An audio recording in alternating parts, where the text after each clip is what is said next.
మల్లార్లో ఉంటాను. Praise Lord sister. Praise Lord brother. అందరికీ praise Lord అండి. ఈ అవకాశం ఇచ్చిన దేవునికి మొట్టమొదటికి నేను కృతజ్ఞతాస్తుతి చెల్లిస్తున్నానండి. అదే రీతిగా వాక్యము చూసుకుందాము. 1 పేతురు 5వ అధ్యాయము 6వ వచనము. 1 పేతురు 5వ అధ్యాయము 6వ వచనము. దేవుడు తగిన సమయమందు మిమ్మల్ని హెచ్చించినట్లు ఆయన బలిష్టమైన చేత కింద దీన మనసులై ఉండండి అని దేవుని వాక్యం సెలవిస్తుంది. ఇక్కడ చూస్తున్నప్పుడైతే దీన మనసులై ఉండాలని దేవుని వాక్యం సెలవిస్తుంది. కన్నడలో తగ్గించుకోవాలని చెప్తా ఉంది.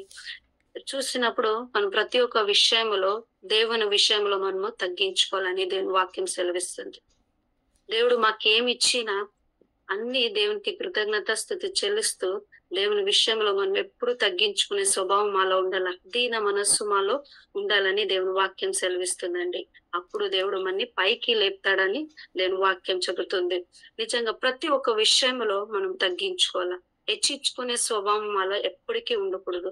ఎప్పుడు మనం హెచ్చించుకుంటామో కింద పడేది గ్యారంటీ. అలాగే దేవుని విషయంలో గాని ప్రతి ఒక్క విషయంలో మనం ఏం చేయాలంటే తగ్గించుకోవాలని దేవుని వాక్యం సెలవిస్తుంది.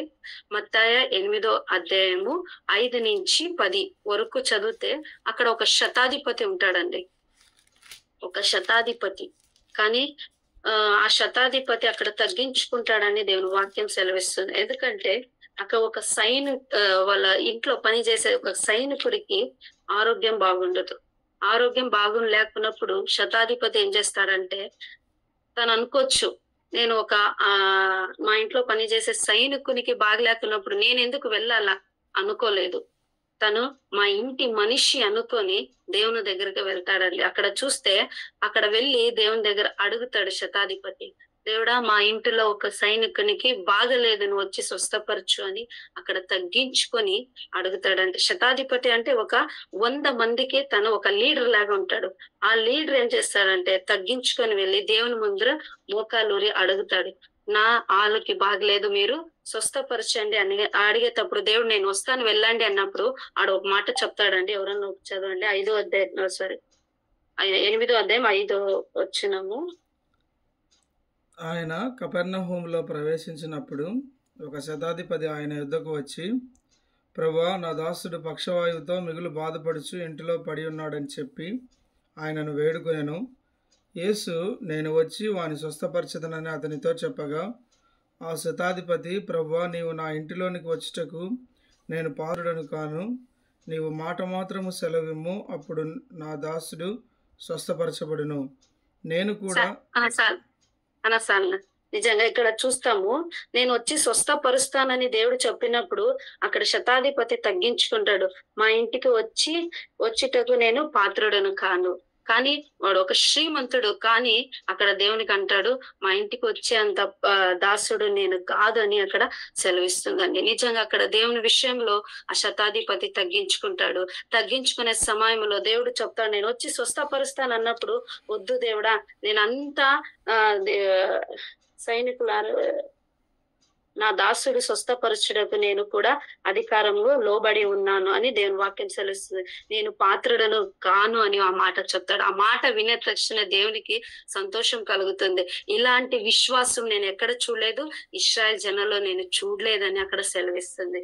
నిజంగా ఆ శతాధిపతికి ఉన్న హృదయము మాలో కూడా ఉండాలి. ఎందుకంటే అక్కడ తగ్గించుకొని దేవుడు ముందు వెళ్ళాడు. దేవుడు మీ ఇంటికి వస్తానన్నా కూడా, దేవుడా నువ్వు మా ఇంటికి వచ్చేంత దాసుడు నేను కాదు అని కూడా అక్కడ 2 సార్లు తగ్గించుకుంటాడంటే, అలాగే మనం కూడా దేవుని విషయంలో మనం తగ్గించుకోవాలా. అక్కడ వాళ్ళ ఇంట్లో భార్య కాదు, పిల్లలు కాదు, ఒక సైనికుడికి అక్కడ బాగలేదని వాక్యం సెలవిస్తుంది. అలాగే మా ఇంట్లో గాని అక్కపక్కలో గాని ఎవరికైనా బాగలేకున్నప్పుడు మనం తగ్గించుకొని, వాళ్ళు మాకు ఒకవేళ విరోధంగా మాట్లాడిండొచ్చు, వాళ్ళు మాకు విరోధంగా మాట్లాడేది కానీ వాళ్ళని మనం ద్వేషించేది కానీ చేసిండొచ్చు. కానీ మనం ఏం చేయాలా, అది మనసులో పెట్టుకోకున్నట్లా మనం తగ్గించుకొని వాళ్ళ ఇంటికి వెళ్ళి వాళ్ళ కొరకు మనం ఏం చేయాలా, ప్రార్థించాలా. ఇక్కడ శతాధిపతి అదే చేశాడు. వచ్చాడు, దేవుడి దగ్గరకు వచ్చాడు, తగ్గించుకొని అడిగాడు. అక్కడ స్వస్థ పొందాడని దేవుని వాక్యం సెలవిస్తుందండి. నిజంగా దేవుని వాక్యం చెబుతుంది, మనం ప్రతి ఒక్క విషయంలో తగ్గించుకున్నప్పుడు దేవుడు మనని పైకి లేపుతాడు. ఇక్కడ శతాధిపతి తగ్గించుకున్నాడు, తన సైనికుడికి స్వస్థ కలిగిందని దేవుని వాక్యము సెలవిస్తుందండి. అలాగే లూకా 5:8 మనం చూసేటప్పుడు అక్కడ మాకంత స్టోరీ తెలుసు. అక్కడ వాళ్ళు రాత్రి పూట చాపలు పెట్టుకునేటప్పుడు వాళ్ళకి వెతికినప్పుడు దొరుకుతుందండి. దేవుడు అంటాడు నువ్వు వెలవేయన్నప్పుడు వేసినప్పుడు చేపలు దొరుకుతుంది. దొరికినప్పుడు అక్కడ పేతురు ఒక మాట అంటాడండి. అక్కడ తగ్గించుకుంటాడు పేతురు, హెచ్చించుకోడు. లూకా 5:8 సీమోను పేతురు అది చూచి యేసు మోకాళ్ళ ఎదుట సాగిలపడి ప్రభువా నన్ను విడిచిపోము, నేను పాపాత్ముడనని చెప్పాను. హల్లెలూయా. నిజంగా ఇక్కడ సీమోన్ పేతురుడు మోకాలు ఊరి దేవుని ముందు ఏం చేస్తాడంటే నేను పాపాత్ముడు, నన్ను విడిచి వెళ్ళని అక్కడ తగ్గించుకుంటాడు. అలాంటి స్వభావం మాలో కూడా ఉండాల. ఒకవేళ మనం పాపం చేసినప్పుడు దేవుడు వస్తాడు మా దగ్గరికి, ఎందుకంటే దేవుడు క్షమించే దేవుడు, ఆయన రక్తంలో మనం కడిగిన దేవుడు. వచ్చినప్పుడు మనం తగ్గించుకోవాలి. అవును దేవుడా నేను ఇలాంటి పాపము చేశాను అని తగ్గించుకొని మనం చెప్పేటప్పుడు దేవుడు ఎన్నటికీ మాకి చేయి విడడండి, లేపుతాడు. అక్కడ సీమోన్ పేతురు తగ్గించుకున్నాడు, సీమోన్ పేతురు హెచ్చించాడని దేవుని వాక్యం సెలవిస్తుంది. ఎందుకంటే పేతురు చరిత్ర అంతా చూసేటప్పుడు అక్కడంతా చూస్తాము ఒక దైవ సేవకుడుగా మిగిలిపోతాడండి. ఆయన నడిచేటప్పుడు అనేక రోగములు స్వస్థపరుస్తుందని దేవుని వాక్యం సెలవిస్తుంది. అలాగా దేవుని విషయంలో మనం ఏం చేయాలంటే తగ్గించుకునే స్వభావము మాలో ఉండాల. ఇంకొక ఉదాహరణ నేను చెప్తాను. నామను ఎలీషా దగ్గరికి వెళ్తాడండి. ఎలీషా చెప్తాడు ఏమని, నువ్వు ఎవరిదానా దాంట్లో వెళ్ళి 7 సార్లు నువ్వు మునుగన్నప్పుడు వాడు మునిగేలేదు. అక్కడ దేవుని సేవకుని మాటకు విరోధంగానే ఉంటాడు. నేను మునిగేలేదు, ఎందుకంటే మా ఊర్లో ఎన్నో చెరువులు ఉన్నాయి, నేను అక్కడ వెళ్ళి నేను మునుగొచ్చు కదా, ఇక్కడ ఎందుకు మునగాలని తను అనుకుని రిటర్న్ వచ్చేస్తాడు. వచ్చేటప్పుడు వాడు దేవుడి సేవకుని మాటకి ఆడ విలువీయడండి.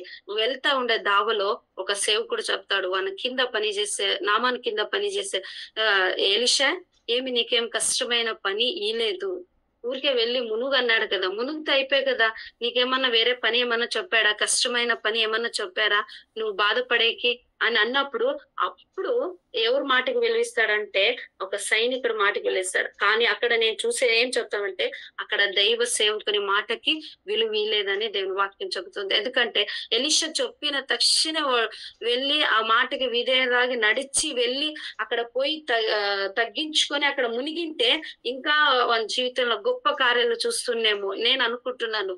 కానీ ఒక దాసుడు మాట విని తర్వాత వాడు వెళ్ళినప్పుడు అక్కడ దేవుడు స్వస్థపరుస్తాడని దేవుని వాక్యము సెలవిస్తుందండి.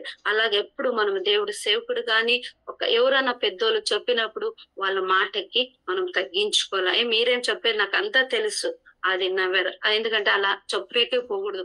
మాకు తెలిసిని తెలియకపోని కొందరు పెద్దోళ్ళు చెప్తారంటే దాన్ని గమనించాలి. ఎందుకు వాళ్ళు అలా అంటారు, ఎందుకు వాళ్ళ మాట అంటారు అని మనము ఆలోచించి ఆ మాటకి మనము విధేయలాగి నడయాలని దేవుని వాక్యం సెలవిస్తుంది. ఇక్కడ నామాని ఎలీషా మాట వినలేదండి. ఒక దాసుడు వాళ్ళ ఇంట్లో పని చేసే మాట విన్నాడు. ఒకవేళ దేవుడు సేవకుడు మాట వినింటే ఇంకా ఏమన్నా ఆశ్చర్య కార్యములు చేస్తున్నాము, ఆడ జరుగుతున్నాము. కానీ మనము సేవకులు మాటలు చెప్పినప్పుడు మనము చెవులో ఇని అది గ్రహించి మనము కార్యము చేయాలండి. కొందరు ఏం చేస్తారంటే సేవకుల మాటలు వినేదానికి చాలా మంది బాధపడతారు. ఏమన్నా సేవకుడు ఈ పని చేయనప్పుడు నేనెందుకు చేయాలా, మా నాయన మా అమ్మ ఈ జాబ్ లో ఉన్నారు, నాకేం కొరత కాదు. దేవుడు సేవకుడు మాట మనం ప్రతి ఒక్కరు వినాలి. ఎందుకంటే దేవుని వాక్యం సెలవిస్తుంది మనం ప్రతి ఒక్క మాటకి విధేయలాగి తగ్గించుకొని ప్రతి ఒక్క విషయంలో మనము ముందుకి సాగాలని దేవుని వాక్యం సెలవిస్తుంది. అలాగే ఒక సేవకుడు ఏమన్నా చెప్పాడంటే మనం తగ్గించుకోవాలా.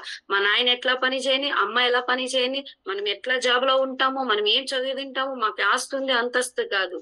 దేవుని సన్నిధిలో దేవుని సేవకుడు ఏం చెప్తాడు అది వినే హృదయం మాలో ఉండాలి. సేవకుడు ఒకరు చాలా మంది ఎలా అంటే కొందరు సేవకుడు ఎక్కువగా చదివిండ్రు, కొంచెం తక్కువగా చదివిన వాళ్ళు మాట వినాలంటే చాలా మంది బేజారు పడతారు. అలా ఉండకూడదు. ఎందుకంటే వాళ్ళని ఎంచింది మనం కాదు, దేవుడు వాళ్ళని సేవకు పిలిచినాడు. నమ్మదగిన దేవుడు వాళ్ళని పిలిచిన వాడు, నమ్మదగిన దేవుడు. వాళ్ళు ఎలాంటి పరిస్థితిలో సేవకులుగా వచ్చారో అది మనం తెలుసుకొని వాళ్ళ మాటకి మనం విధేయలాగి మనం నడయాలని దేవుని వాక్యము సెలవిస్తుందండి. కొందరు చాలా మంది అప్పుడులో ఒక సేవకుడు ఏమన్నా ఒక పని చెప్తే ప్రతి ఒక్కరు చేస్తుండ్రు. ఇక ఇప్పుడు ప్రజెంట్ లో ఎవరు ఏమి చేయరు. ఏమనంటే మాకు పని ఉంది, మాకు చదువు ఉంది, మాకు స్టడీ ఉంది, బిజినెస్ ఉంది, మాకు పనీలు ఉంది, మనం జాబ్కి వెళ్ళాలంటారు. కానీ దేవుని సన్నిధిలో మనము పని చేయాలి. ఎక్కువ దేవుని సన్నిధిలో మనము పని చేసి దానిలో వచ్చే ఆశీర్వాదం మనం పొందుకోవాలండి. హల్లెలూయా. అలాగే ఇంకొక ఉదాహరణ నేను చెప్తాను. యవ్వనస్తుడు వస్తాడు దేవుడు ముందర, దేవా నేను నిత్య జీవంకి వెళ్ళాలంటే ఏం చేయాలన్నప్పుడు దేవుడు అన్ని విషయాల్లో చెప్తాడు. నేను అంతా చేస్తున్నాను, చిన్నప్పటి నుంచి నేను అన్ని చేస్తున్నాను ప్రభువా అని అంటాడు. అన్నప్పుడు దేవుడు ఒకే మాట అంటాడు, నీలో ఉన్న ఆస్తిలో సగము ఇచ్చేసి నువ్వు నా ఇంట వెంబడించి అన్నప్పుడు ఆ మాట యవ్వనస్తుడికి నచ్చలేదేమో. అందుకే ఏం చేస్తాడంటే వెనక్కి వెళ్ళిపోతాడండి. అలా స్వభావం అలా ఉండకూడదు. దేవుడు చెప్పాడా నువ్వు రా నా ఇంట వెంబడించి అన్నప్పుడు మాలో ఏముందో ఏమి లేదో తెలియదు, కానీ దేవుడు పిలిచాడంటే మనం వెళ్ళాలి. ఎందుకంటే అబ్రాహాముని పిలుస్తాడు దేవుడు. అబ్రాహామును దేవుడు పిలిచినప్పుడు వెనక ముందర ఆలోచించకుండా తను ఏం చేస్తాడు, భార్యని పిలుచుకొని వెళ్తాడు. అలాగా మనము దేవుడు పిలిచిన వెంటనే తగ్గించుకొని ఆ మాటకి విధేయత చూపించి తగ్గించుకొని దేవుని మాటకి ముందు మనం వెళ్ళేప్పుడు దేవుడు మన హెచ్చిస్తాడండి. మన పైకి ఎత్తుతాడు, మన ఆశీర్వదిస్తాడు. ఎందుకంటే అబ్రాహాము విషయంలో మనం చూస్తాం, వచ్చేటప్పుడు ఏముండదు, భార్యతో వస్తాడు, కానీ వాడు అబ్రహాం ఏం చేస్తాడు, ఆశీర్వదించబడతాడు, మాకందరికి తండ్రి అయ్యాడు. అలా దేవుడు మన హెచ్చిస్తాడండి. దేవుడు మాటకి మనం విధేరాలాగా ఉండాలి, తగ్గించుకునే స్వభావం ఉండాలి. వాళ్ళు మా ఇంటి అక్కపక్కల వాళ్ళు మనం ఏమన్నా తిట్టుకొని వాళ్ళని ఏం చేయాలో ప్రేమతో మనం మాట్లాడాలి. ఎందుకంటే మనం తగ్గించుకొని ప్రేమతో వాళ్ళు మాట్లాడినప్పుడు మా స్వభావము చూసి మనం మాట్లాడేది రీతి చూసి ఏం చేస్తారంటే వాళ్ళు రక్షణకి వస్తారు. హల్లెలూయా. అలాగే ఇంకొక్కటే నేను పరిచయం చేస్తాను. మత్తయి 11:29 అంటే స్వాతికుడు నేను దీన మనస్సున్నవాడు, నా నొగాళ్ళని ఎత్తుకొని రావాలని దేవుని వాక్యం సెలవుస్తుంది. నిజంగా దేవుడు దీన మనస్సు గలవాడు, దేవుడు స్వాతికుడు. అలాంటి హృదయం కూడా మాలో ఉండాల. యోసేఫ్ అని చూస్తామండి. యోసేఫు ప్రతి ఒక్క విషయంలో తగ్గించుకుంటాడు. అన్నదమ్ములు చేసే మోసంలో కూడా తగ్గించుకుంటాడు. అన్నదమ్ములు ఏం చేస్తాడు, వీడు అన్ని ఇది చేస్తారని అందరూ ద్వేషిస్తాడు. అన్నదమ్ములు తన ద్వేషించినా కూడా ఏం చేస్తా, మనకి తెలుసు నన్ను ద్వేషిస్తున్నాడు అని తెలిసినా కూడా అన్నదమ్ముల్ని వాడు విడవలేదు, ప్రేమిస్తాడు, అన్నదమ్ముల మాట విలువిస్తాడు. కానీ ఐగుప్త దేశంకి అమ్మి వేసేస్తారు. అక్కడ చాలా కష్టపడతాడు, చెరసాలకు వెళ్తాడు. అక్కడ కొందరికి ఏమంటారు కళలు వచ్చినప్పుడు ఆ కళలు మీనింగ్ అంతా చెప్పి విడిపిస్తాడు. అన్ని దేవుడు మనకి తోడుగా ఉండి నడిపిస్తాడు. ఒక రోజు అదే ఐగుప్త దేశకి ఏమవుతాడంటే అధికారిగా అవుతాడు దేవుడు. ఎందుకంటే ప్రతి ఒక్క విషయంలో యోసేఫ్ తగ్గించుకొని వచ్చినప్పుడు దేవుడు అని పైకి ఎత్తుతాడు. అదే దేశానికి అధికారిగా చేశాడు. ప్రతి ఒక్క విషయంలో మనం తగ్గించుకునే స్వభావం మాలో మీలో ఉండాలండి. ప్రతి ఒక్క విషయంలో దేవుడు నీకు మాట్లాడాలంటే ఆలోచించాల. దేవుడు మాట్లాడాడు, ఏం మాట్లాడని మనం ఆలోచించుకొని దేవుని మాటకి విధేరాలాగా ఉండాలా. సేవకుడు వచ్చి నువ్వు ఈ పని చేయన్నప్పుడు తగ్గించుకోవాలా. తల్లిదండ్రులు ఏమన్నా వచ్చి చెప్పినప్పుడు మనం తగ్గించుకొని చేసుకోవాలి. ఒక స్నేహితులు వచ్చి చెప్పినప్పుడు వీడెవరు నాకు చెప్పేది అది కాదు, ఎవరే చెప్పిన మనం తగ్గించుకునే స్వభావము మాలో ఉండాలి. ఇక్కడ యవ్వనస్తుడు చూడండి, యేసు ప్రభు చెప్పినా కూడా వాడు తగ్గించుకోలేదు, వెళ్ళిపోయాడంట. వ్యసన పడ్డాడని కన్నడలో ఉంది, తెలుగులో బాధపడ్డాడని ఉంది. అలా బాధపడే విషయం కాదండి. దేవుడు చెప్పినాడంటే దాని వెనకాల ఏమో ఒక ఆశీర్వాదం ఉంది అని మనం తెలుసుకోవాలి. దేవుడు నువ్వు రా అన్నప్పుడు దాని వెనకాల గొప్ప ఆశీర్వాదం ఉంది అని మనం తెలుసుకొని దేవుని మాటకి విధేరాలాగే ఉన్నప్పుడు దేవుడు మనల్ని హెచ్చించేవాడు దేవుడు అయినాడు. మనం ఆశీర్వదిస్తాడు, మనం దీవిస్తాడు. ప్రతి ఒక్క విషయంలో, పిల్లల విషయంలో గాని, మా బిజినెస్ విషయంలో కానీ, సేవ విషయంలో కానీ, ప్రతి ఒక్క విషయంలో దేవుడు ఏం చేస్తాడంటే మనం ఆశీర్వదిస్తాడు. ఎందుకంటే దేవుని మాటకి మనము విధేయులరాగా మనం ఉండాల. దేవుని మాటకి మనం చొవ్వేయాల. దేవుడు ఏం మాట్లాడతాడో దాన్ని విని మనం ఆశీర్వదించబడాల.